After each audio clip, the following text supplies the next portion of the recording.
Well, hello there. Welcome to the Extra Inning Baseball Show. I'm your host, Hello? Logan Stubb. I did like a Mr. Rogers there, did you? Yeah, I know. And Mix with of me, Obi-Wan and Mr. right? Rogers. I was a little confused. And with me today is Jordan Wiegand, the peanuts of my Cracker Jack, Jordan Wiegand. Sounds odd, but yes, that's me. I am here. You are, Jordan. How you doing, Jordan? Seems to be that once again, man, you need to get the keys taken away from you. I swear, you're in Camden Yards more than you are in your house. Let me tell you, I have had a crazy time. So tomorrow I'm going to see Adley Rutschman and DL Hall in Aberdeen. Oriole prospects going to Aberdeen for rehab. So I'll be there. They just announced Bradish, the Orioles' number 10 prospect, is getting called up to pitch tomorrow at Camden Yards against the Red Sox. So I won't be able to make it to that. So kind of sucks both of those things going on at the same time. But should be good. Should be good. Now, I also just recently purchased the MLB TV subscription with the MILB TV add-on. And let me tell you, the way that that's supposed to work, I didn't know this. You're supposed to receive an email from minor league or Major League Baseball that has you link your minor league account with the Major League account so that way you can actually watch your minor league stuff. Well, mine's not linked right now. I haven't gotten the email. I purchased it 2 days ago. So Tuesday, after I first bought it, I said I didn't get the email. So I call them and I get their call center. And look, I'm a call center team lead, so I know how this stuff goes, right? So I never lose my temper or anything. I'm always very nice on call center stuff. But get this lady, and I wonder if they give them stuff to like talk about in downtime while she's like researching. Mm-hmm. Because she asked me my favorite team. I said the Orioles, and she says, "Oh, the Orioles. They're very good. They win most of their games and have some exciting players." And I was just like, "Yeah, they're doing okay." But I was like, I wonder what they have her reading off of, because they're not great right now. They don't win most of their games. So I'm not sure what she was talking about. But I thought that was funny. But then she kind of just says that after 17 minutes on the phone with her, she has no idea what's supposed to happen. She says about the link, right? And it's on the FAQ page, so I did find it there. Mm-hmm. She said she just took my information and pretty much hung up. So I don't know if I was expecting another call or email. It's kind of confusing. Well, so I give it 2 days, and I call today again, and I explain it to the person what had happened. I thought they would understand. They had no idea about a link. They had no idea about any of that stuff. I had to explain it to her a few times. She wanted me to like log out and reset my password. I said I already reset it like 2 days ago. So I don't think that's the issue. I said it's just not linking. There's no email I got. And she's escalating it to her manager and give me a call back within 24 to 48 hours. So hopefully I'll be able to watch some minor league baseball sometime this season. So that kind of sucks, but it was discounted. It's $25, right? It's usually $50 by itself. So yeah, that's kind of my baseball. I was actually just got off the phone with them right when you were jumping on. I was hanging out with them. I was wondering who you're talking to because I knew Joy wasn't home. So I'm like, who is he talking? Like, I thought you were talking to Oscar. I was like, I wonder what he's saying. I was talking to him too. I was telling him he's a good boy. Yeah, he is a good boy. Yeah, good boy. Better than your baseball team. But yes. So that's funny though. She probably has a script from like 2014 or something that she's like reading off of, going, man, Orioles have been really good, man. They're doing well in October. Like, I think this is going to be a good postseason. Yeah, for them. That would have really threw me off in October. I'd be like, ma'am, they have not been in there in 6 years. It's been a long time. But yeah, I'm glad you got it figured out. I think it's cool that they do a package that you can watch minor league baseball, just because I grew up watching minor league baseball, as I know you did. We get to see a lot of those games being near minor league teams. And if you haven't been I had like a season ticket package with the Ironbirds, and this year is the 20th anniversary of the Ironbirds, so it kind of comes full circle. I'm going with my parents tomorrow. So, they're the ones that had the season ticket package when I was a kid. So kind of full circle that the 20th anniversary, I'll be going there, and they kind of rebrand it and brought back the little cartoon plane that they had as their logo. So a little more updated and modern. Looks really good. So I'm probably going to get a new hat when I'm there tomorrow. I take my Jordan Westberg ball and see if I can get Adley's signature. He signs Yeah. after the games apparently, so might see if I can get something like that. As long as it's a cartoon plane and not a cartoon Baltimore Oriole, because that's offensive to many people. It's offensive to people in New York that are Oriole fans, apparently. All right, we got an action-packed show for you guys today. Lots to talk about. One in particular that I know, Jordan, you're more on top of than I, because you were actually tweeting at this place. And I had no idea what it was before you started tweeting at the umpire scorecards. I thought it was like an Oriole fan that was doing this. So I thought it was just like some random Oriole fan that was doing Oriole games. But then I realized that you were tweeting other ones, and I was like, wait, well, I'm so confused. So then I looked into it. And that gets us into our first talking point of today's show. And we're doing this from April 21st to April 28th, the show. So over the last week, today's Thursday that this is being recorded. So some games have happened. Some games are currently going. Stats are updated on September 28th before the games start. So these might be a little outdated. But Jordan, an interesting Twitter account that you follow is called Umpire Scorecards. And what they do a nice job, a really nice job of breaking down basically the games that they've called, the away team, the home team, the date. They do home score, away score, called pitches, called wrong, accuracy, consistency, favor, who it favors, what it favored, total run impact. I mean, this thing is like extensive, which I love about baseball. Stats are just out there for everybody. But Jordan, the umpiring has been just absolutely brutal to open this season. And I know one that caught the attention of many was Angel Hernandez, who was calling the Philly game. And Kyle Shortman went berserk, absolutely wild on this, Jordan. I don't know. You and I have been texting back and forth, and you actually been sending me a bunch of them of just really bad calls. But I mean, looking at this, I mean, this is there's a lot of names on here that I recognize that have been known to be pretty poor. But I mean, just kind of what are your thoughts on umpiring these days? Is it time to move to maybe an automated strike zone with maybe somebody standing back there in case something goes a little bit awry? So this was I love umpire scorecards. I think I started following them sometime last year. I think it's a college kid who has an algorithm that just makes this stuff. Usually publishes them when he's in class, apparently, is what this one article says, which is funny because he'll probably come back and have tons of notifications. But these are not official, right? So that's what we got, because Joe Webb, right? Retired umpire, legendary umpire, bad calls as well. He has his own podcast now or something, and he was quoted as saying that by the MLB standards, however MLB grades them, Angel Hernandez had a 96% accuracy rate on that Sunday Night Baseball game, which is insane because it was not that good. And we talked about it. I talked about it on Word from the Warehouse. I'm not sure if we talked about it here the last time the Orioles and Yankees played. Not this series that they just finished, but the series before that. There were some really bad calls that week too. I mean, on both sides. Rizzo getting a ball that's in the other batter's box called a strike. Like stuff like that. And I don't know if it's just because we're on high alert. It probably doesn't help having the box on TV. Yeah. Because that's not official either. So, I mean, that kind of makes you a little biased, right? When you see it and you're like, oh. Now, there's a lot of times where I do see a ball that is technically a ball in the box, but I think it looks really good that I don't have a problem with them calling, right? But some of these are egregious. Some of these are way outside the zone. Yeah. They're in the other batter's box. They're nowhere close. That's the kind of stuff where it's egregious.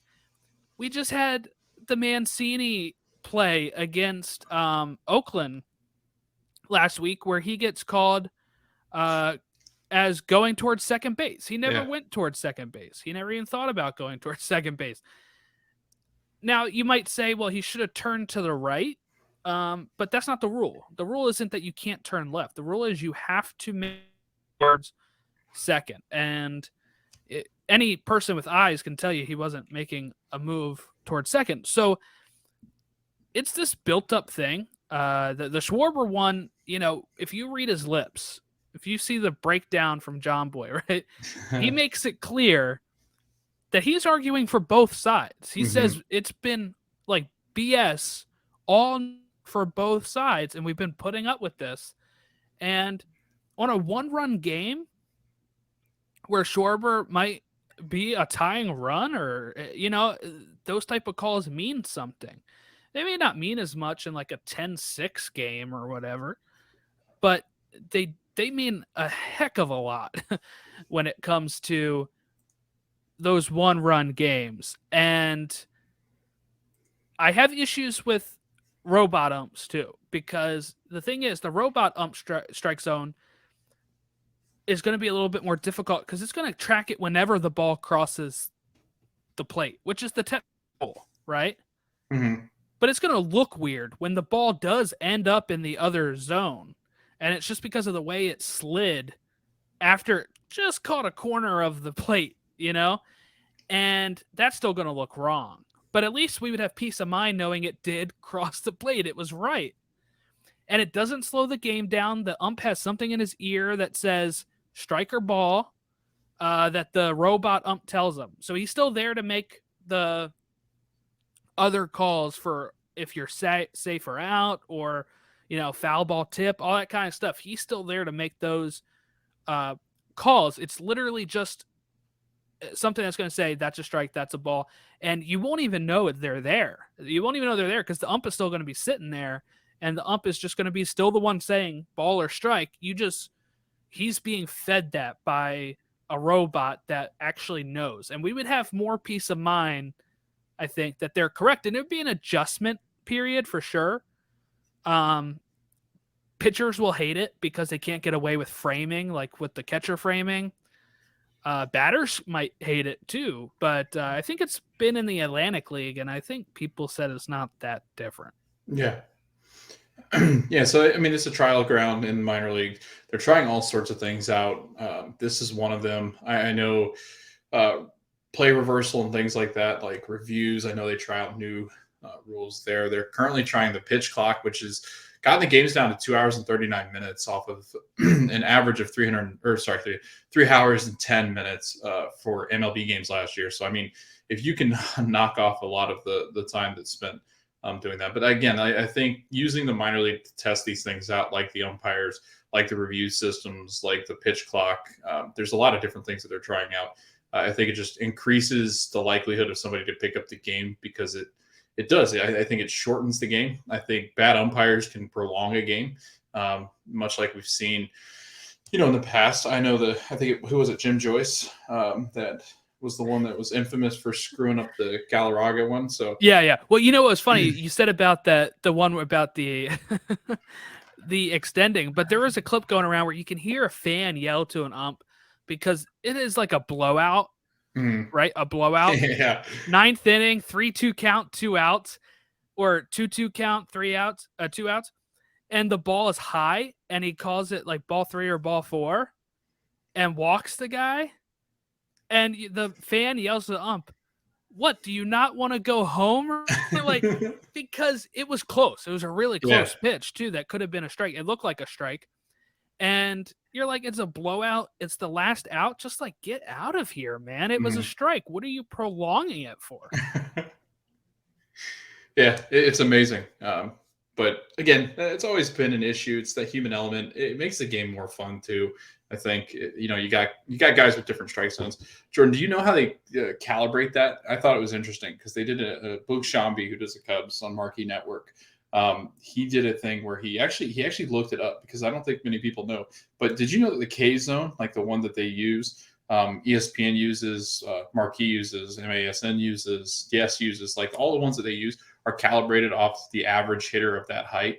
So based on the pitches and stuff that they call striking things, and then based on who the hitter is, it can actually calibrate itself to say, all right, this is normally a strike Really? with this I just hitter. thought it Yes, was a it's just wild. throw a rectangle No, up there. I did too, but it was like it takes their stance changes. It takes it takes it takes time because you have to collect enough data for it to shift. But yeah, it shifts. And if you got like a minor league player, it goes based off of similar height and structure, based off of who's hitting and where they're hitting on the side of the plate and how far they stand in the box away.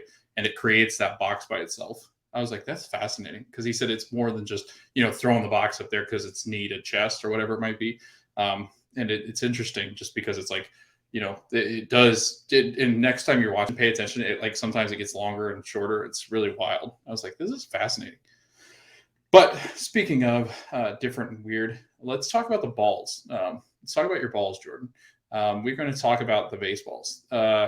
There's been a lot of reporting, and I hadn't been quite aware of it. I mean, I knew there was going to be focus on what kind of ball we get this year. Is it going to be the live ball? Is it going to be more of one that's like flattened, so it's just doesn't take off as much? Is the core going to be different? It seems like the ball is ever changing in the last couple of years, but there's now been many players coming out and speaking out against these baseballs.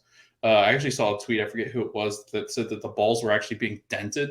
5 or 6 of them had gotten tossed out yesterday because they were dented in from being smashed around. But the biggest one was Chris Bassett, and it was he had come out and said that the ball, he can tell the difference, and that he had to change it out multiple times. And he said it was ridiculous because each ball was different, and you could feel the difference in the seams. You could feel the difference in how soft the ball was. He goes, these balls are soft. They're getting spanked. They're absolutely like getting torched, and these balls are getting dented, have holes. Like they've got different issues with them, and they're just not good baseballs. And it's hard to pitch because there's just not consistency. Yeah. Well, one of the thing is that they before used to only use like humidifiers. Yeah. In Colorado, and this is the first year of using them in all ballparks. And what they're saying is it does make the ball a little softer, which is also deadening it. There's been some balls where you hear the crack of the bat and you're thinking that's gone, and it just dies on the warning track. Just straight up dies on the warning track. So they're gonna have to figure it out, because offense this month of April is down like 20% or more from last year, April. Track that along with attendance being lower. Like, there's a reason why. Like, what the max right now is Rizzo with 8 or something. Yeah. And he hit like 3 the other night against the Orioles. So before that, he was tied for first with 5. Like these, we're not getting a lot of home runs right now. And we're not getting a lot of. There's got to be a balance here, right? They're going to say also the ball is part of the problem for less grip. But actually, the softer bit of it is supposed to make it easier to grip. Yeah. Which is why they're using the humidifiers, right? Meaning that some people are blaming that on why get from their, even though the amount of players hit is down this year from last year.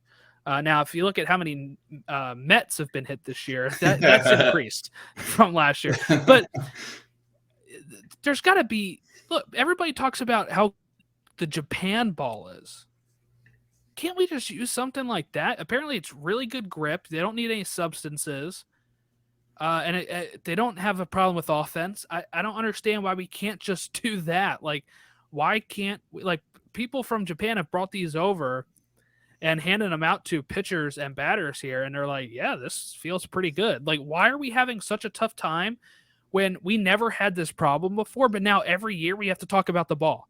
We had to talk about the ball in 2019 when it was flying out of the park. We had to talk about the ball in 2020 and 2021 with it either being a dead-end ball or spider tack being used on it. And then now that there's no spider tack, well, we're talking about the ball with the humidifiers this year. Why don't we ever just keep a ball the same for like more than 1 year and get as much data as we can from it instead of overreacting every single time? I don't know. I think there's got to be an answer on how to make this easier, because we shouldn't have to worry about the ball every year, Logan. How many times do we talk about how the soccer ball is affecting the MLS, or how much the football affecting the NFL when it's not the Patriots Deflategate, right? Like, we don't talk about it other than this, but because of the constant shifting right now, they used 2 balls last year without even telling us they were using 2 different balls. Like, it's insane how much they're trying to mess around with it. Offense goes down. Oh, let's liven the ball up. Oh, but now it's too live. We got to lower it. And I don't really get it. Some people think it's a conspiracy, right? That when pitchers are hitting free agency, when more pitchers are hitting free agency, that they're going to liven the ball up, lower contracts, right? And then when a lot of the hitters free agency is coming up, that they're deadening the ball, so that way it lowers their contract. But who knows if that's true, right? But the thing is, they've been so shady about it. It's going to lead to that kind of stuff.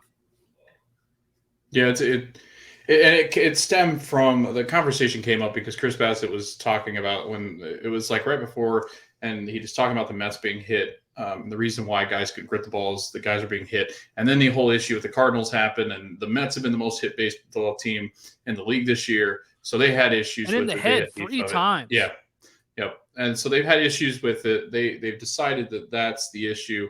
Pitchers are going to blame the ball. Hitters are going to blame the ball for not hitting with power. Like, it's going to be that like you said, it's just like that merry-go-round of like, we're just changing the ball every year, so that way we get different results, and we're never going to get a ball that works. But again, I thought it was an interesting topic just because it was constantly being brought up with different teams and different players. So let's talk. Let's get into the meat of it. Let's get into the standings. We'll talk about some of the teams that are heating up, and maybe some teams that we think aren't doing as well. And just kind of going through the standings. Sorry if we miss your team. We can't cover it all. We'd be here all night. But here are the standings as they currently sit as of 7 o'clock. Wow, that's crazy. 7 o'clock on April 28th. That's a Thursday. So if you're listening to this is the standings currently. Yankees atop the AL East, 13-6. Blue Jays, 13-7. Rays, 11-8. Boston Red Sox, 8-12. Orioles at 6-13. Minnesota Twins, 11-8. Kansas City Royals, 7-10. Sox, 7-11. Cleveland Guardians, 7-12. Detroit Tigers at 6-12. Los Angeles Angels of Anaheim, 13 wins and 7 losses. Seattle Mariners, 11 wins and 8 losses. Houston Astros, 10-9. Athletics, 10-9. And the Rangers at 6-13. Atop the NL East are the Mets again, 14-6. 10-8 are the Marlins in second place. Phillies 10-10. Braves 8-11. Nationals 6-15. Top the NL Central, the Brewers at 13-7. Cardinals at 10-7. Cubs at 8-10. The Pirates at 8-11, and the Cincinnati Reds have only won 3 games and lost 16. Last but certainly not least, the San Francisco Giants are 13-6 to top the NL West. The Dodgers at 12-6, the Padres at 13-7, the Colorado Rockies at 10-9, and the Arizona Diamondbacks rounding out the bottom at 8-11. Jordan, let's talk about the NL East first. We'll kind of go through the NL East. I'm going to talk about the Yankees and the Jays. You've been watching some of the Yankees games because they've been playing the O's. What's kind of stood out to you as far as the Yankees are concerned? I mean, is it pitching? Is it hitting? Is it a little bit of both? What's been successful with the Yanks so far? A little bit of both. I think the Yankees starting pitching is okay. Their bullpen's been a little crazy. I mean, they had a pretty big lead against the Orioles the other night. That the Orioles shortened to like 10-8. And those 8 runs were all against the bullpen. So it was a close one for them in like game 1. That was the night that Rizzo hit like 3 home runs. So if it wasn't for Rizzo, maybe they'd have Orioles would have won that one. But also it was just, having that short right field is tremendous for the Yankees because 2 of Rizzo's home runs barely got over it. And I think another player's barely got over that. I forget who else. Donaldson, maybe. So somebody hit another one over that wall. Like one of those was almost caught by Santander for Rizzo, the first one. It like almost bounces off the top of the short wall. So That's crazy. I saw a lot of Oriole fans complaining about that, but I mean, that's the dimensions going in. I don't know why we worry too much about that. Kind of what I see with the Yankees, their bats are starting to get a little bit hotter. Rizzo's on fire right now. He's really fitting in, I think, a little bit better with this team than he did last year. And I mean, I think Donaldson's even fitting in pretty well there. They have some good, like I said, some good pitching that's keeping them in some games. But now their bats are coming alive. They scored 10 against the Orioles today, 5 yesterday, 12 the other night on Tuesday. So yeah, I mean they're doing pretty well. I'm trying to look up their stats real quick. Batting wise, like Rizzo's 290, Aaron Judge is 296.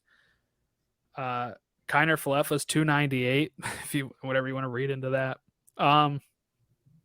But I think the biggest thing that kind of stands out to me, and Rizzo does have 8 home runs, Judge has 5, is that I think they've come out and said they're all vaccinated now, which means that they're not going to have a problem going to Toronto now. Mm-hmm. So that's a big boost for them. And I think that was the big thing that actually got them vaccinated, is that it was going to hurt the team otherwise. So, hey, I guess whatever works, right? But if you're a Yankee fan, I think the start of the season was a little rough, but you needed to sweep this Oriole team, I think, to feel good about yourself, and they did.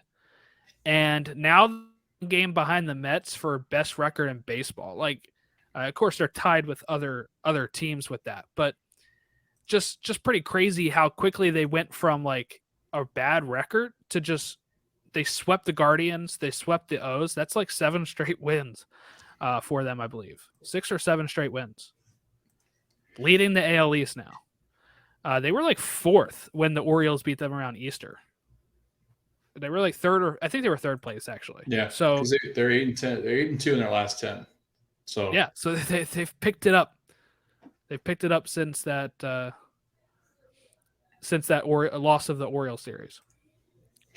I guess with the Yankees, we'll talk. So Jordan, in the show notes, you've got American League, National League. Just kind of telling Jordan how the show works here. But no, the American League is broken up, and you can see that. Yep, no problem. No, but let's talk. I do want to get into the Yankees. What happened with the Yankees? A couple things actually that I found pretty interesting over the last couple of days, weeks, whatever it might have been. First, let's talk about the getting trashed. So the Yankees are playing the Cleveland Guardians. Jordan, you saw this, I'm assuming. And Miles Straw is on the outfield. Sorry, not Miles Straw. It was Oscar Mercado, I think is his name. When the fans started to throw different items, beers, cups, whatever they water had. Bottles, beer, water bottles. This was after, I believe this was after the walk-off, right? Because they were running out towards the wall. Because the Yankees had hit a walk-off double to the edge of the wall. The outfielder goes out to get it. Oscar Mercado goes down, throws the glove, runs towards the wall because he's getting stuff chucked at him. He goes up to try to get to some fans, and they're throwing stuff at him. So they're kind of just looking out from a distance, throwing stuff at him. The Yankees start to notice. They start marching out there, then running out towards the warning track. It's an ugly scene. This happens a lot at Wrigley Field, so it's not anything I haven't seen before. It's really scummy. It's just kind of an awful look for any organization. But I mean, these fans are hurling stuff at them and then start throwing stuff at their own players. Like, it's wild. And people are climbing the fence. Like, Miles Straw went up onto the fence and was like yelling at a Yankees fan. And that's what kicked it off. So what really kicked it off is that Kwan crashed into the wall and got hurt. While he was getting checked out, Yankee fans started yelling, "Stay down, Kwan," and talking crap to him. Mercado heard that, I think, and pointed out who it was. Straw climbed the fence to talk to them and pretty much told them to effing stop, I think was a good summation of his words. And then right after that was like the walk-off hit, which should be a really great moment for Gleyber Torres, that is now tainted right? Whenever people see a highlight of that, they're going to say, even if you cut it off when he's rounding first and he's excited, people know that was from the game where trash was thrown on the field. So that kind of ruins a really great moment for him, which sucks. And when you look at it, good guy Rizzo had to come over. I think he was the first one to come over and help over in right field. But once that happened, they started throwing it at Straw and Mercado because Straw was the one that climbed the fence, even though Kwan wasn't over on that side of the field. So it created this whole thing where, John Boy made a video breaking it down and really Yankee because one, why are you even letting that bother you? Because your team just won. Why are you concerned about it? Why are you worried about it? Plus, never throw stuff at anybody. We see this all the time, Logan, when we cover Stateside Soccer Show, right? This happens all the time, especially like in that Nations League final against Mexico, where fans were getting stuff hurled at them. I mean, players were getting stuff hurled at them. And MLS Cup final. we get it all the time, right? Yeah. And it's very different. We don't see that a lot in baseball. I remember somebody doing that in Toronto to Adam Jones, tossed a beer on him or whatever. And it was like the wild card game, I think, in 2016. So there's like these, and then New York fans try to say, well, Straw shouldn't have jumped up there and talked smack. So you're that sensitive that if he talks smack, you're going to throw stuff at him and hurt him. Two, they'll say, I'm passionate. That's not passion. It's not passion. It's stupidity. And I'm just tired of this. It happens too much in my two favorite sports right now. It's just I've seen it a ton because of Wrigley and the bleacher bums. They're always belligerently drunk. It's fun until it isn't fun anymore. I mean, I've seen guys get beer poured in their eyes. I mean, there's people with gashes on their foreheads. I mean, it's just a really bad look for the sport. Not to mention the players you're hurting. Oftentimes your own because they try to come out and calm everybody down.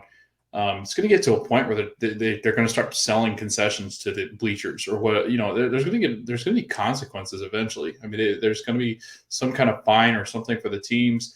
You're eventually just hurting your own team at this point, but really sad to see. I did want to talk about one more thing with the Yankees, Jordan.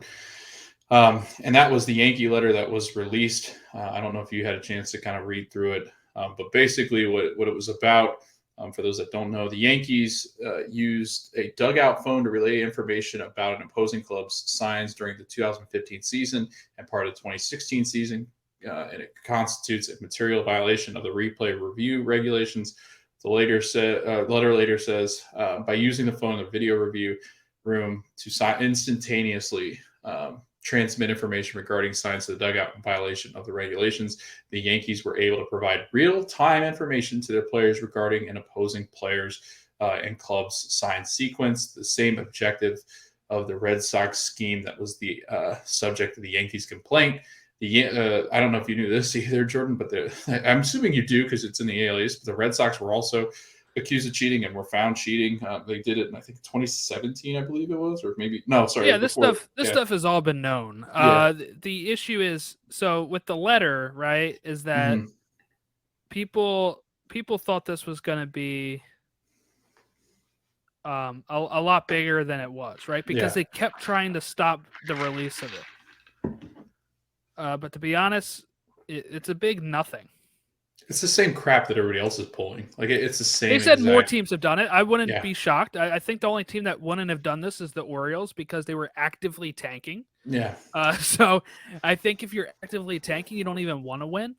But it's a little different. It's a little different because they're relaying it to the second baseman, like the person on second, the runner, and then the runner is looking for the sign and relaying it. Still illegal, right? But none of it got as bad as the Houston one where they're banging real time to tell you what pitch is coming right now. Yeah. And I think that is kind of where it got worse, right? They kind of took it the further step. I mean, I still think it's cheating, right? You're not supposed to use that replay room for anything, but they weren't like actively relaying it to the bat. To like, here's what pitch is coming. Like maybe the runner on second could decipher it and sell it out, but I mean, signal stealing is very kind of like I'm fine with it if you can pick it up yourself. You shouldn't be using the technology for it. And it seems like Boston Yankees have been, but I don't use it to the extent that Houston did. As far as the proof that we have, right? Mm-hmm. And Houston actually got a World Series out. So that makes it taint even more.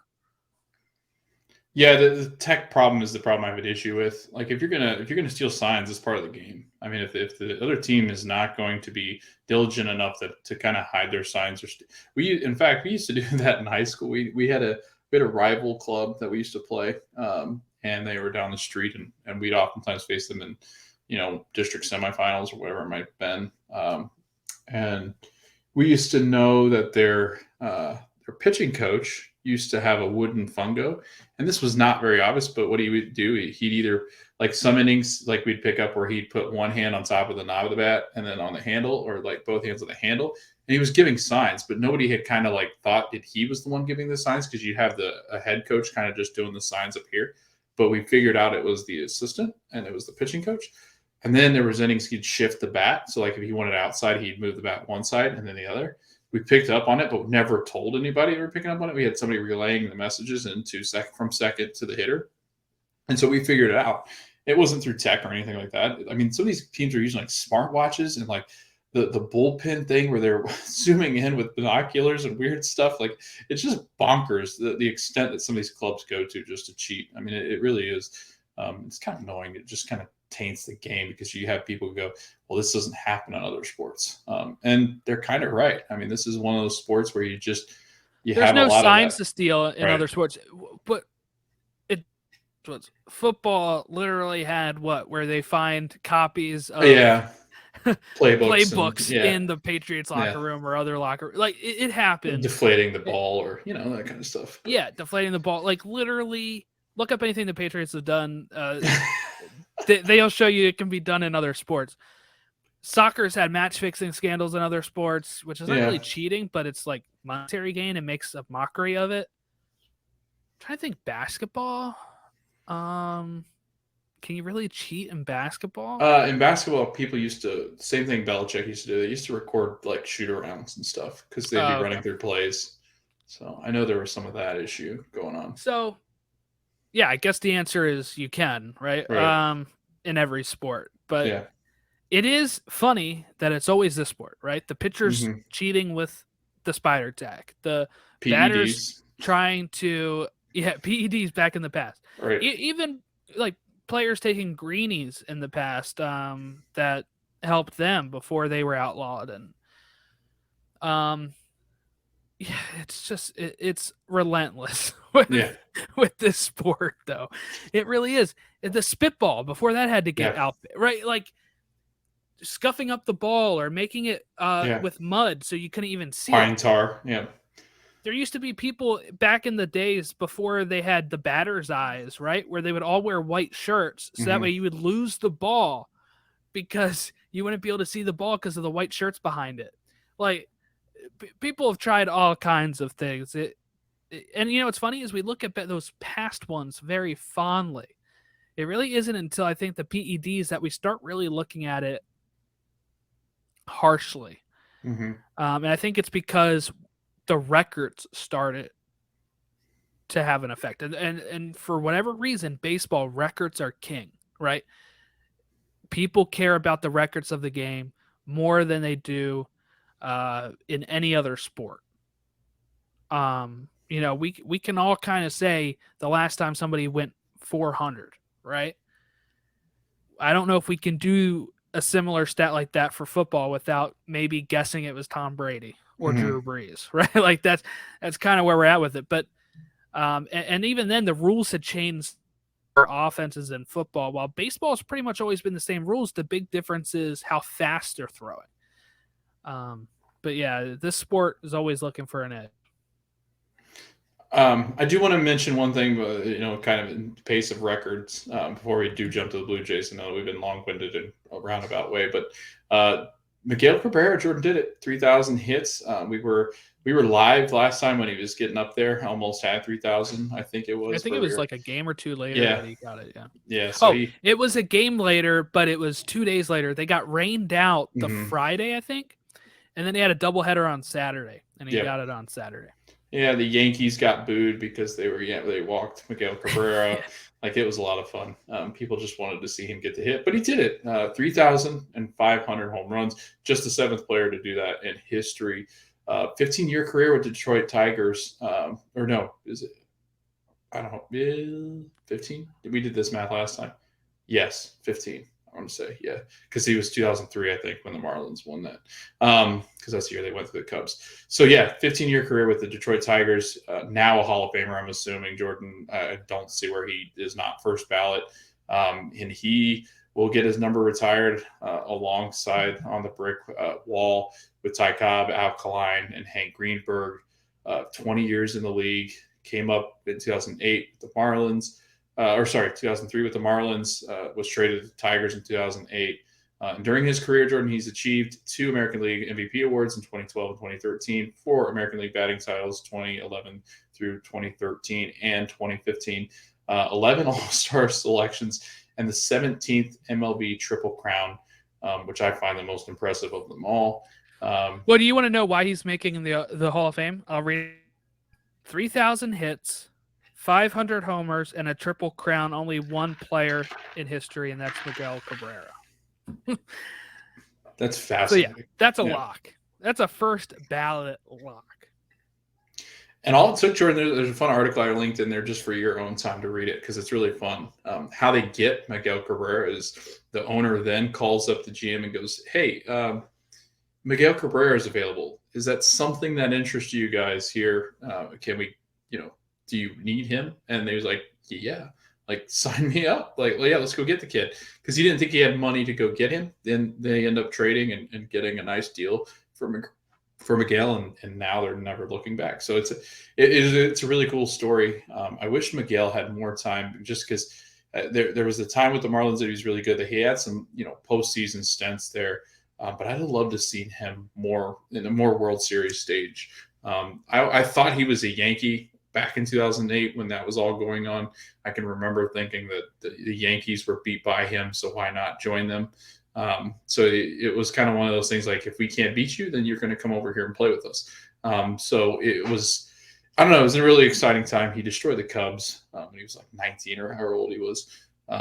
But anything on Miguel before we move on? I just wanted to get that out there because I'd forget. No, legend of the game. I saw him play. I saw the Orioles sweep the Tigers in 2014. So that'll be my lasting memory, I think, of Miguel Cabrera's career. Not so fun one, but pretty cool. Well, pretty cool. I got to see him Yeah. play live, but Yeah. we beat him, right? Yeah. Like, that's Yeah. the thing. Yeah, he didn't hit like a couple of homers or anything. But all right, let's talk about the Blue Jays then. We kind of backtrack there. But the Blue Jays in second place in the AL East. Vladimir Guerrero doing what Vladimir Guerrero does, hitting for a pretty good batting average, 309. He's got an OPS of 939. Jordan, he's got 13 RBIs with 5 home runs, really leading the charge in that offense. But I mean, dude, they've got 3 people with 5 homers. It's just kind of spread out. Gurriel has 5. George Springer has 5. They also have Teoscar Hernandez is on the DL or IL as they call it now, and he's got just a 1 home run, but that's a bat out of the middle of the lineup. Jays are pretty impressive. I'm not sure that there's another team in the AL East stronger than the Yankees and the Jays as of right now, and I think this might be 2 teams that chase each other the whole time. If I'm kind of guessing maybe where you're sitting too, maybe I think the the Rays. Jays have kind of slowed down a bit on the mashing, right? But yeah, not as much as they were. I mean, their pitching is still solid. Gosman 2.19 ERA. Jose Barrios has been the one that's like at a 4.91 ERA. Alek Manoah has 3 wins, 2 ERA.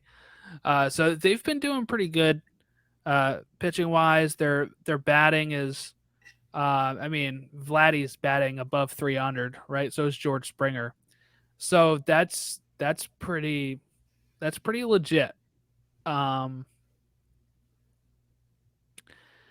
But yeah, other than that, Kevin Biggio is on the IL. He was at a 43 average after 28 plate appearances, 23 at bats.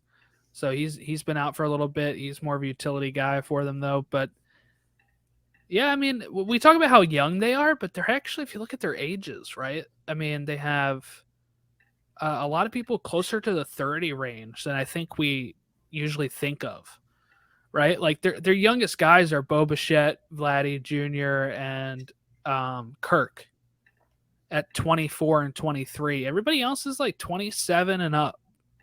So I think that's something to kind of keep in perspective a bit, because I feel like we keep saying about how young they are, and I feel like we even probably said that, but it really feels like they're not. They do have some experience. Matt Chapman has been doing much better this year than he was last year.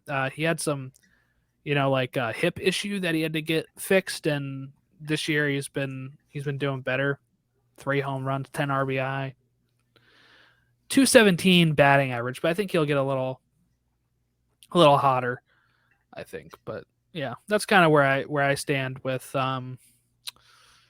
Toronto. They're right there with the Yankees. It's going to be fun kind of watching them maybe go back and forth. I'd rather Toronto than the Yankees. Yeah, I'm excited. I love their fan base whenever they do get in the postseason. I think they're a lot of fun. And Tampa's not too far off. Just to say, they're only 2 games back. Yeah. They had a really bad struggle for a bit. I feel like they're kind of ascending again. Yeah. All right, let's kind of shift gears over to California. Let's talk about the whole state, because this was kind of fun to do, just because I was like, man, the whole state's doing really well. You got the Angels, the A's, the Giants, the Dodgers, the Padres, all at the tops of their division, are like within sniffing distance of the top of the division. Combined record of 59 and 35 are the California teams. So that's a lot of fun little stat there. But overall, I mean, it's just been really impressive. The Giants continue to do it with teams that I think a lot of people just write off. I know I do all the time. I'm like, okay, the Giants can't be that good, right? I mean, they've lost some players. They lose Chris Bryant. They lose some of the top of that rotation. They can't be that good. So they're going to have to regress some. They've been keeping charge. San Diego's, missing Fernando Tatis Jr. We keep talking about that, how that was going to impact them, how that was going to turn out poorly for them. That's gone pretty well. The Dodgers continue to do what they do. The Los Angeles Angels do what they do. But Oakland, the biggest surprise of them all, trading everybody and their brother, and continuing pace as well. So, I just want to kind of talk about all of them a little bit.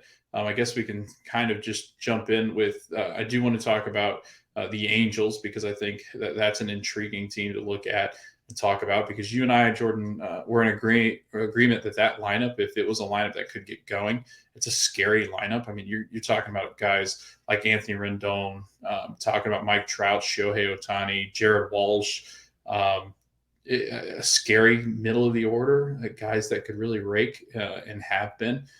So I guess just let's talk about them. Let's talk about Shohei, because I know a lot of people are writing him off on a sophomore slump right now. He's just not hit very well. His pitching has been better. And Jordan, I know you've gotten to see some Shohei. I know you like to stay up and see if you can watch some of his stuff. But anything to say about the Angels currently? Well, the Orioles kind of have Shohei's number for whatever reason last year and this year. But he I think he's fine. I think he'll be fine. If anybody's worried about him, he's batting 238. In a league right now that is not hitter friendly, I think that's fine. He's got 3 home runs, which is 3rd best on Los Angeles, right? 10 RBIs, which is tied with Trout for the most on the team. So I think they're okay. I think Shohei is going to be fine. What I really want to talk about the Angels is Mike Trout, right? Is playing out of this world at age 30. We were kind of concerned about him coming back from injury, right? He's played 15 games, 63 plate appearances, 52 at bats. He's got 5 home runs, 10 RBIs. He's batting .365, 11 strikeouts. 476 on base percentage, a slugging of 808, and OPS of 1.284. It's pretty legit. Now, Taylor Ward, who's only played 11 games, is batting 395 and has an OPS of 1.346. So, like, Taylor Ward and Mike Trout have kind of been the story of the Angels, which is good. They needed that, with Shohei kind of being on a little bit of a lower thing. The issue with Shohei, right, is that he was a unanimous AL MVP. Mm-hmm. So people were really focused on, all right, how do we get this guy out, right? They're focusing all their time on them, but now, boom, here comes Trout back again, right? Here comes Taylor Ward. Joe Adell has been okay, kind of more field issues, right? But his bat's been okay. Brandon Marsh batting 302. I mean, they've Matt Duffy, but 303. Like, they're pretty well, the Angels. They had a little bit of a slip up with our team against the Orioles. Orioles took 2 out of 3 against them, or else maybe the Angels would be tied for best team in baseball, which nobody saw coming. No, we talked about it. I hope it stays this way, though. I would really love to see Trout show and these players in the postseason, right? Yeah. That baseball biggest stars ever to be in the biggest games. I think you and I talked about it. Mike Trout has that one playoff appearance that he has, and it was short-lived. He wasn't very good. Yeah, he wasn't very good. He was like a rookie. He's young. And he wasn't. He was seen as a really good prospect, but with those you just never know. Now he's turned into probably the game's best player, and it really had. I mean, he didn't get talked about enough, and us on the East Coast really didn't pay attention to him enough, just because of the team that he'd played for. But now, like you said, they're playing well, they're hitting well, but their pitching's been even better. I mean, Shohei has struggled, but he's actually been pretty decent the last couple of starts out. He's got a 1.08 whip, which is getting down there. He's starting to kind of lower the amount of runs that he's given up. I think the biggest thing was him. He wasn't striking out as many guys as he'd been hoping, I think. And that's kind of the swing and miss has been kind of not there. It's starting to get back up. It's starting to ramp up. I think it wasn't what was maybe not his last start, but the one before that where he took that perfect game into like the 6th inning. So he pitched really well then. Noah Syndergaard, Jordan, has lit up the world. I hope he stays healthy because he faced the Orioles. Yeah. He had stayed healthy. Like you would hope that he stays healthy, because if he doesn't, again, that's kind of the issue. They run that 6-man rotation. He's only 29. Yeah. By the way, like with how long Syndergaard has been around and how injury prone he is, like he's still young. If he can get right, he's still got another like 6. Yeah. Michael Lorenzen, 2.93. Patrick Sandoval is currently sitting at a whopping 0 in 3 games that he's pitched. He's thrown how many innings? 15 innings. Really good on stuff. Par with Lorenzen and Syndergaard. Yeah. So I don't know. I mean, I love their staff. I think the 6-man rotation saves the arms. I know the bullpen is shortened, but they've gotten some decent stuff out of the bullpen too. I mean, if you look at those ERAs in the bullpen, Jordan, they've got some of the best late inning guys in the game right now. Ryan Tepera, who was a Cub at once, Oliver Ortega, Iglesias has been really good. I mean, these guys shut down guys at the end of the bullpen, or at the end of the games in their bullpen. The starters have been good. And like you said, Jordan, I think this lineup is made to absolutely rake, and I think they are, and they continue to do this and don't get hurt. This team could be a really cool, fun playoff team to watch coming out of the West. Let's move on to another team. Well, real quick, sorry. They just swept the Guardians today, so that's 2 sweeps in a row for the Guardians, I think. But Detmers, who was their weak link in the rotation, rookie, just got his first win. So congratulations, Reed Detmers. I want to ask you, do the Athletics really stand a chance? Or are we seeing just kind of that early flash in the pan kind of thing?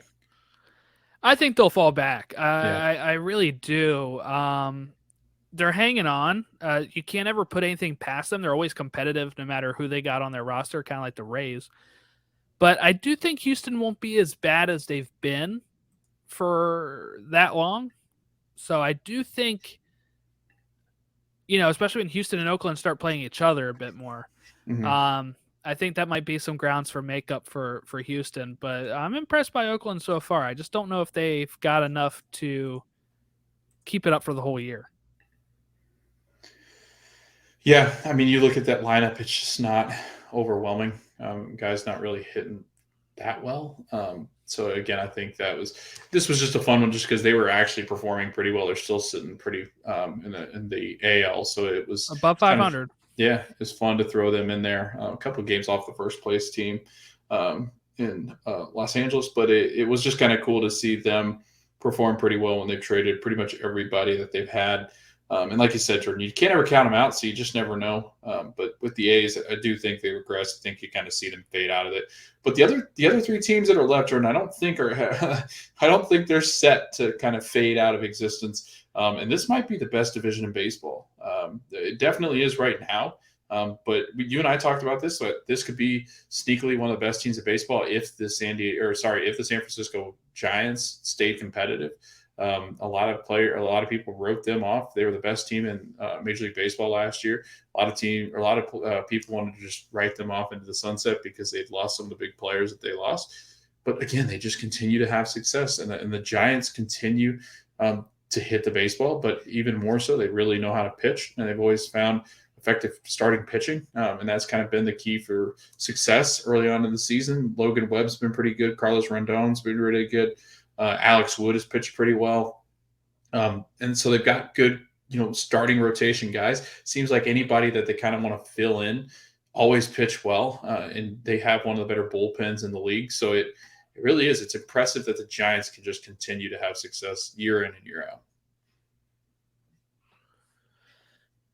Yeah, this is a fun division to watch. At times, Giants right back up into the lead of the division. Colorado's still above 500. Arizona's kind of rebounded to 8 wins, right? Like they were, I think, a little lower before. They were kind of even with the Orioles before. They've kind of gained at least 2 games on them. So yeah, I think you might be right that they're like currently the best division in baseball. I think that's mainly because the NL East and maybe this is kind of under-delivered a bit. Mm-hmm. And that the Rockies have kind of over-delivered. We'll see how they continue sticking it out. But, I mean, just to quickly talk NL East, I know we're talking about the West, but I mean, Miami's kind of been a surprise to be 9-8 in second place in that division. But everybody else is below 500 in that division. And the Mets are kind of running away with it right now. The West is going to be a dogfight throughout the whole year, just like it was last year. And at one point, one of those teams is going to have to fall back, I think. I don't think you're going to have all 3 of those NL West teams, the California teams, that are going to be in the playoff hunt all season long. I think one of them is going to have to drop out, and we might get another 2-horse race like we did with the Giants and Dodgers last year.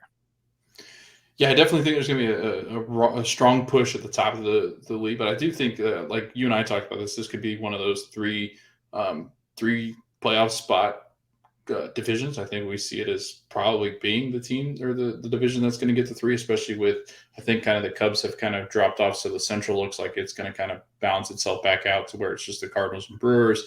Like you said, the Braves have really struggled to kind of get back up above water. They're just kind of slowly treading, which might change here soon as we get ready to talk about another added addition to that Braves lineup. But yeah, and I think, looking at the Padres and looking at the Dodgers, Jordan, I think that these are the 2 teams that you and I pegged as being one of the best teams in this division, one of the best teams in the National League, one of the best teams in the whole league. I mean, you look at San Diego's pitching is some of the best that you can get, especially when they're all firing on all cylinders. They haven't really lately. I know Yu Darvish has kind of struggled lately. Sean Manaea hasn't pitched extremely well, pitched all right. Joe Musgrove has been their best pitcher so far. Mackenzie Gore has, and then Joe Musgrove, but again, I think their pitching is going to get even more dominant as the season goes and these guys kind of settle in. And then they get Fernando Tatis back, Jr., and he's back hitting the baseball. And then you got the Dodgers. I mean, there's not much else to say except they're the Dodgers. They continue to have one of the more impressive lineups in the whole league. And I think as time goes on, as guys get hot, this is a team you don't really want to face, and a team you really just want to avoid at all cost. But again, NL West looking extremely strong. Another team that looks good, the Brewers. The Brewers have kind of turned it around and are now sitting pretty in that division as well. If you take a look, the Brewers are now 12-7. They were sitting hovering down in that fourth spot about a week ago when you and I talked last. The Brewers have been on a roll. Christian Yelich is starting to hit the ball again, which is really good for Brewer fans, I think. Their bullpen is always going to be stout. Their starting rotation is fantastic. Just an overall good team in Milwaukee. And I think probably the favorites to win that NL Central now. Never write the Cardinals off, I guess. So. No, I think I don't know though. I think the Brewers are a class above them right now, but we'll see how it goes. I guess Cardinals maybe guard. Yeah, I think so. All right, let's talk about a couple of National League notes. We talked a lot about the AL. Actually, you know what, Jordan? Before I do move on to the National League, I did want to get your thoughts for those O's fans out there. Kind of what does the John Means injury news mean? I mean, is this a big step kind of backward for a starting rotation that they're trying to build, or is this kind of that speed bump that you hope next year he comes back firing on all cylinders, and this is just kind of a minor bump in the road, maybe on the way to even better days in Baltimore? Looks like they're saying like 12 to 13 months out, maybe longer. This doesn't really push anything back. I think schedule-wise, when he's going to hit free agency and everything for a long time, he's not going to be part of this rotation that competes as much as that sucks. So I don't think it really affects anything. The only thing I guess is if they were ever going to try to trade him is that the value is currently down. I've always wanted to extend him and have it like you have somebody that's good. Why not just extend him and keep going on it? But I don't think he'll be here by the time they compete anyway. So I don't think it really pushes anything back.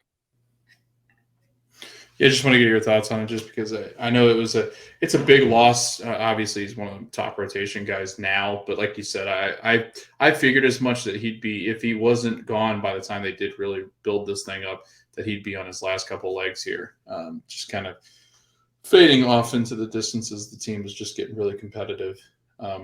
But speaking of other injury news, you know who did get good news? Are they the best team in baseball? The Mets currently still the best team in baseball. Okay, let's go with that then. The best team in baseball gets the best news possible. Jacob deGrom is going to start his progression to a return after the MRI revealed a considerable amount of healing on the stress reaction to his right scapula. The starting pitcher has been cleared to begin loading and strengthening his shoulder. He was shut down for 4 weeks on April 1st and has not played a single game this season. Jordan, this adds probably, not arguably, probably the best pitcher in baseball back to a rotation that is already stacked. What does this mean for the Mets? I mean, Jordan, is this right now, if you're, okay, we're sitting down, it's almost May. Is this the team right now, if you started the postseason, is this the team to beat in your mind? Are they the clear favorite odds to win the World Series? I don't know, because it's always a crapshoot in a playoff, right? Yeah. I think if I had to place any money, they'll be the first ones to lock up their division. Yeah. And I put that at the caveat of if Philly and Atlanta cannot figure their stuff out. They both sit. Philly sits 9-10. Atlanta sits 8-11. They just can't get it going. Miami's above them, like I said, right? And we had Miami, I think, bottom. Did we have them bottom? Yeah. Of the NL East. Yeah, both of us had them bottom. So if they can't wake up, they're not far back now, really, right? They're like 3.5 games back. You can make that up. Braves are getting Ronald Acuna Jr. back today. So he was kind of a linchpin that had them hang around until he got injured. So my thought is that I think if those other teams can't figure it out soon, the Mets will definitely run away with this division. They have. I've talked about it so many times on here. They have the clear leadership of Buck Showalter. This is not a team that's going to backslide. Mm-hmm. If you get DeGrom back, right? Like, it's an embarrassment of riches at that point. Yeah. They just got to make sure they don't keep getting hit. You're not wrong. You're not wrong. It's crazy how much they've been hit. I don't even see them really up on the plate as much. So I'm not really sure why everything's hitting them. But not even if it's intentional or not, there's something just like they're a magnet right now. Yeah, I mean the offense has been pretty good, but I mean it just God, could you imagine staring down the barrel of a gun that has Max Scherzer, Chris Bassett, Tyler McGill, Carlos Carrasco, and Jacob DeGrom? Like that might be arguably one of the best rotations we've seen in a long time. I mean, just filth among filth. I mean, I don't think people thought McGill was going to be as good as he's been. Chris Bassett, I think, was kind of tucked away in Oakland. He was good, but a lot of teams, I think a lot of people just didn't know who he was, and he's been phenomenal. Carlos Carrasco used to be one of those top of the line starting pitchers, so he kind of gets going too, and he's been pitching okay. I mean, this is a team that's just like, God, where do you get a break in that rotation? And you saw what it was. You know the best staff that I had seen in a long time. It was actually them. It was the Jacob DeGrom, Noah Syndergaard. I think it was Steven Matz at that point. I think they had Matt Harvey, who was pitching pretty well in like a fourth spot or something. The Dark Knight back then. Yeah.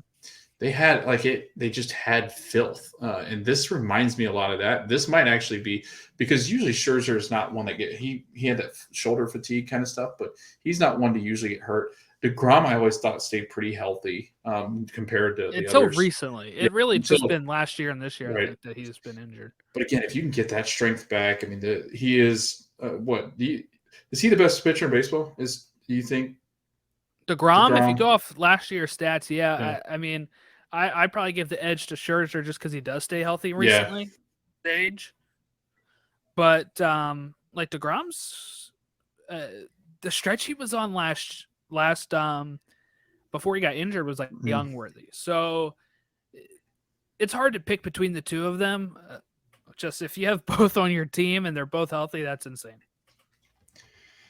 Let's stay in their division and talk one last thing about the National League. Let's talk about the Braves. Ronald Acuna Jr. Jordan is making his appearance, his return tonight against the Chicago Cubs. So that's kind of fun. We get to open up and see how that's going. I need to open up the stats because they're currently going on right now. I just realized. But Ronald Acuna started yet. I have it on here. Okay. Ronald Acuna Jr. It is on. It's on. It is? Yeah, it's 7:20. It started at 7:20. There it is. Acuna Jr. I have it. Why is it not?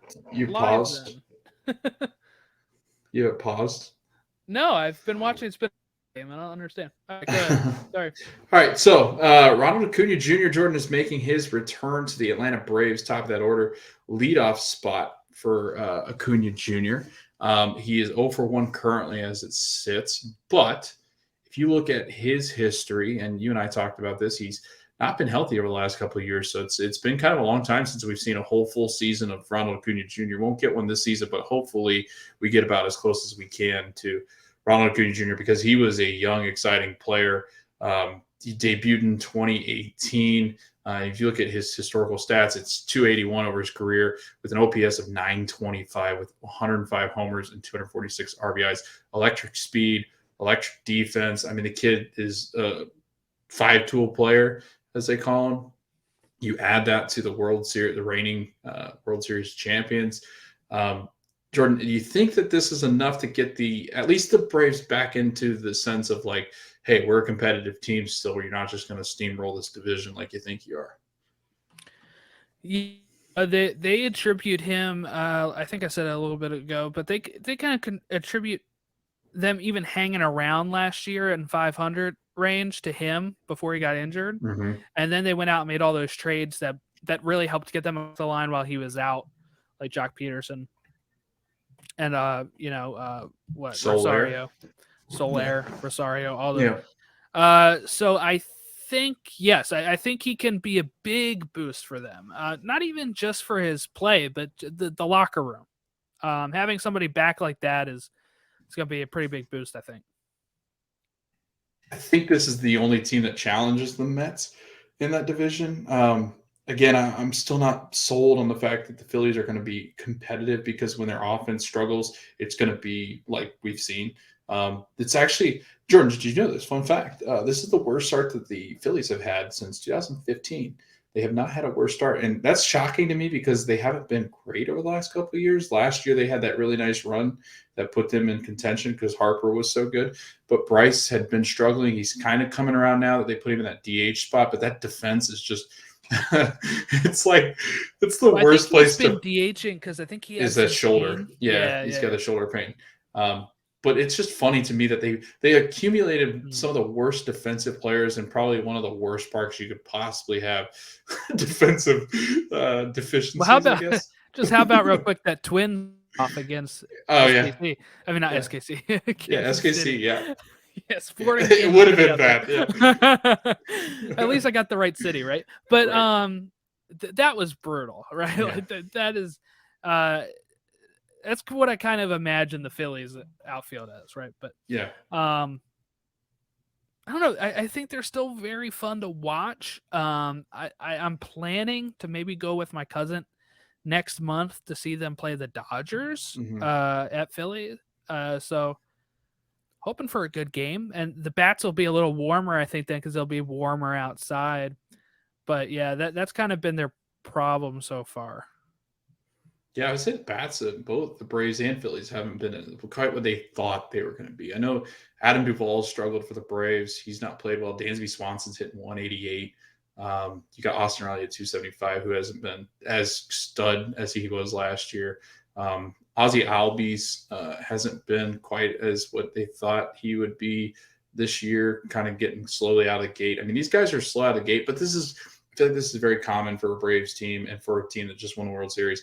With the Phillies, I think it's all about, can they get three bats going that they really need to get going? Harper, Schwarber, Castellanos, like, can you get those guys going along with Rhys Hoskins, who we've seen go through these terrible spells of like he can't hit.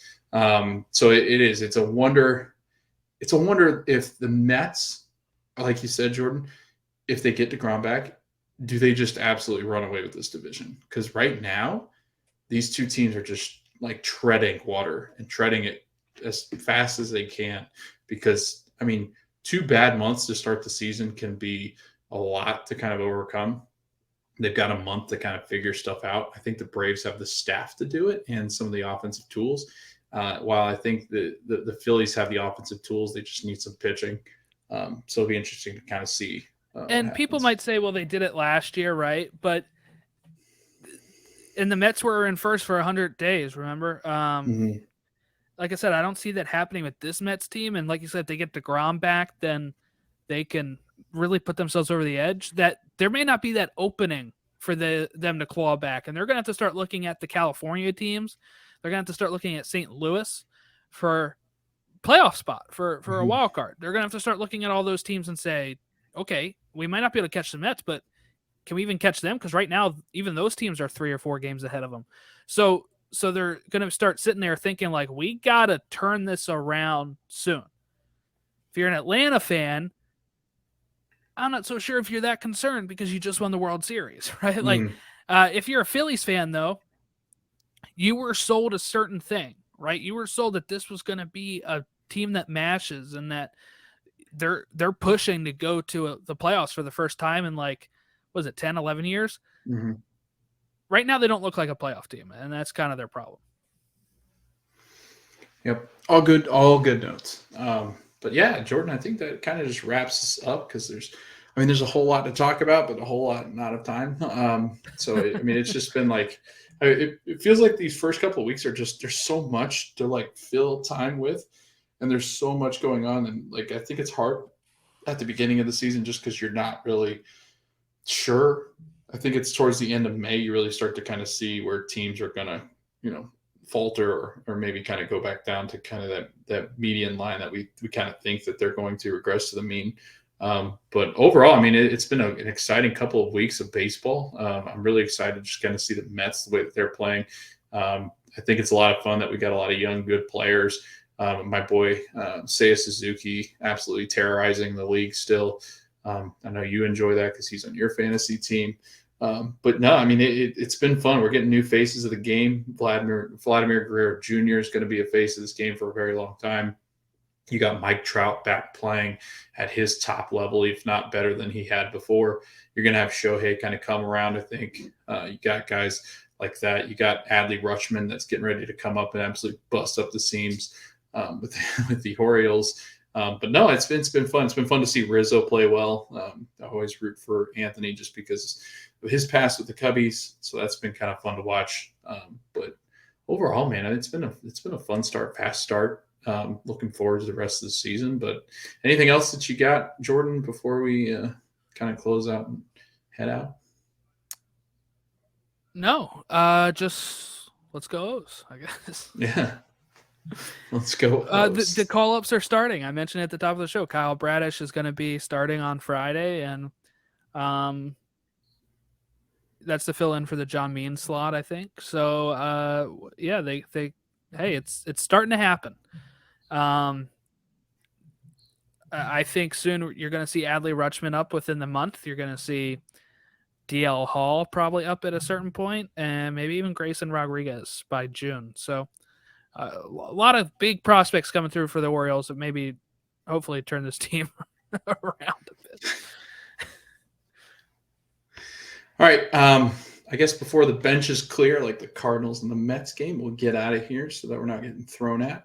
But yeah, if you kind of like following us along, please go review us. That's the best way that people can find the podcast. You go over to iTunes and review us there. Anchor, Spotify. I think MySpace has our podcast at some point.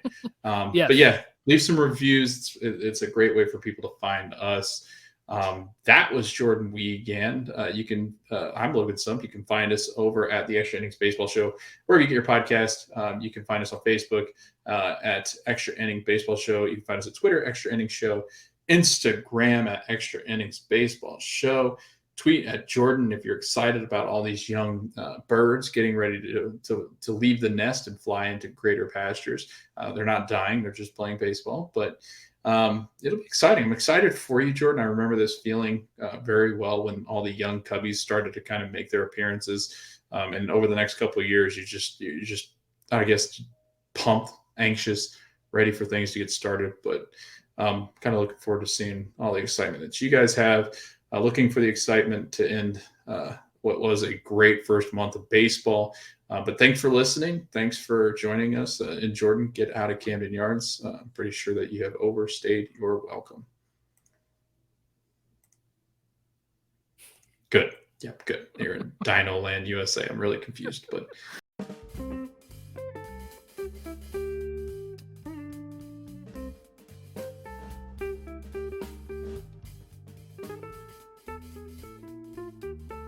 The Extra Innings Baseball Show is hosted by Logan Stump, edited and produced by Jordan Wiegand, and we hope that everybody enjoys us talking some baseball in this MLB 2022 season that is upcoming. Thank you.